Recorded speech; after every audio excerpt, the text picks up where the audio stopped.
I'll never ask for anything else again, I swear, Mom. As kids, we've all said it at one point. We find something that seems the most amazing item in the world and we just have to have it, no matter what. For me, it was the newest handheld, a Game Boy Color.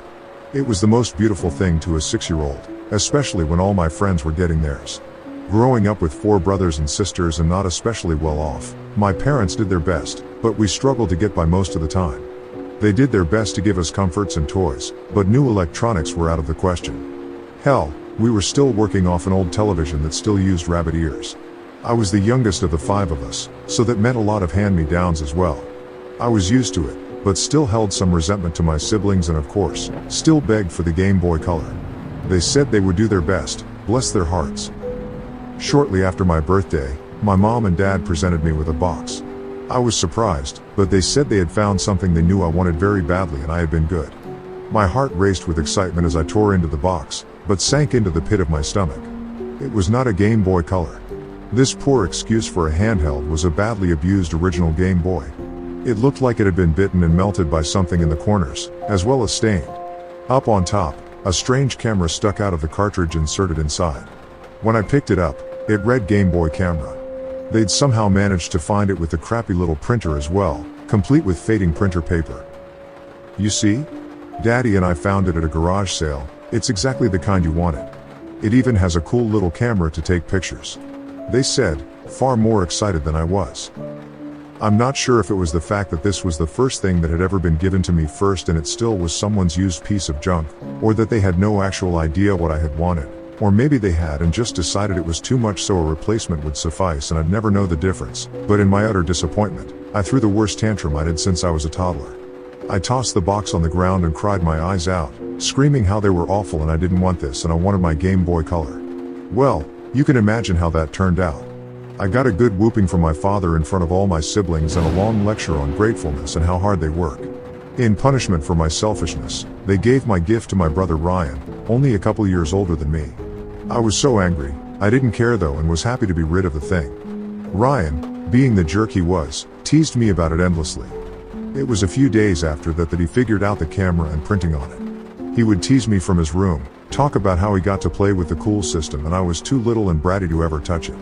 I would either yell back at him or slam the door to my room and ignore it. Shortly after though, I heard him leave his room and call out to our mom, claiming the printer was acting weird.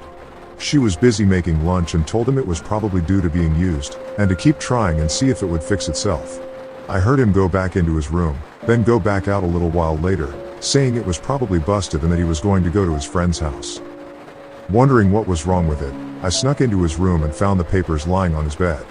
He'd taken photos of himself, making weird faces into the camera. The game system had been turned off, as expected. The first few pictures were normal, then they changed into those strange faces that everyone knew about. The way the printer paper was stained, they looked even weirder. As I looked down at the later pictures though, they looked different. Obviously, the camera in the game was not the greatest, so it was sometimes hard to see details of someone's face or it would look blocky or blurry. The later pictures, however, seemed to change. It wasn't just scribbles or silly words written on his face. His features seemed to change, and there were dark spots around his eyes and mouth. His expression didn't look goofy anymore, instead it looked scared. Each picture seemed to change it more and more.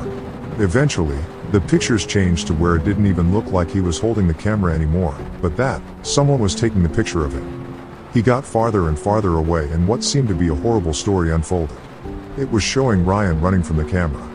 The last picture was showing Ryan's face half missing, dark pixels spilled out from the side of his head, and lying on the ground. I didn't know what to think. I didn't even know the little camera was capable of things like this. It frightened me immensely and I jumped from the bed and ran to my mom, telling her about the pictures. She didn't believe me and got angry I was playing with it after my behavior. She scolded me and sent me back to my room. I was too nervous to be angry though. I wondered what was wrong with that Game Boy. Why did it print those pictures? I was immensely relieved when Ryan came back home that night for dinner. He seemed fine and after that night, I convinced myself it must have been a problem with the system since it was so beaten up, some kind of error.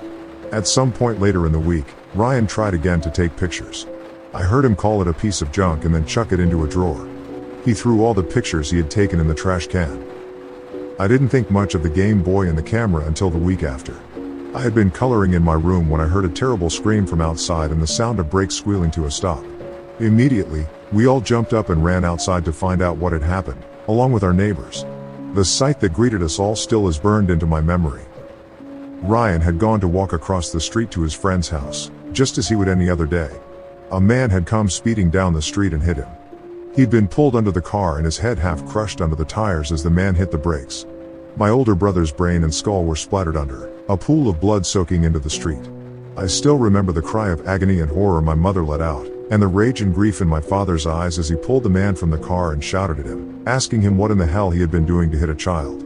My sisters pulled me back inside, trying to comfort me and shield me from the sight, but the damage was done. I'd seen exactly what the picture had showed me and I knew that Game Boy had been the cause. In my naivete, I tried to tell them, hoping they would believe me.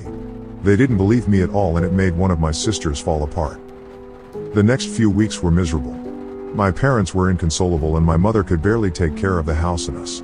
My eldest sister Andrea took over her role and struggled with it, angry with us and dealing with her own grief. She also took over cleaning out Ryan's side of the room that he shared with my other brother. At some point, she found the Game Boy and the Game Boy camera and asked if I wanted it. I told her it was cursed, that it had killed Ryan.